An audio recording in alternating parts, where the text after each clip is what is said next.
ప్రతిజ్ఞ చేస్తేనో, అవాకులు చవాకులు పేల్తేనో, దుర్భాషలాడితేనో ప్రభుత్వాలు పడిపోవు, కొత్త ప్రభుత్వాలు ఏర్పడవు. ప్రజలు ఎన్నుకోవాల్సిన బాధ్యత ప్రజలది.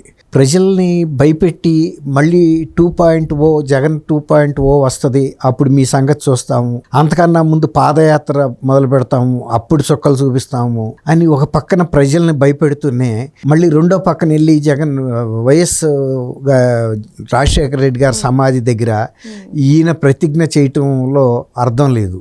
అసలు ఆయన వెళ్ళిన పని ఏంటి, ఆయన చేసిన ప్రతిజ్ఞ ఏంటి?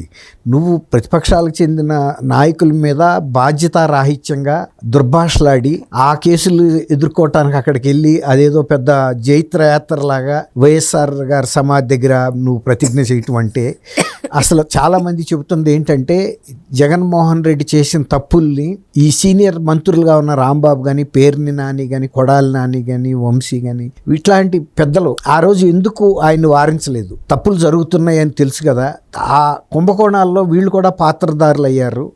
అటువంటప్పుడు ఇవాళ జగన్మోహన్ రెడ్డి పక్కన వీళ్ళు ఉండటం వలన జరిగే లాభమే లేదు. నిజానికి ఈ ఓవర్ బర్డెన్, అడిషనల్ బర్డెన్ వీళ్ళ పార్టీకి, వీళ్ళని అసలు ముందు తీసేయాల్సిన అవసరం ఉంది, సజ్జల రామకృష్ణారెడ్డితో సహా.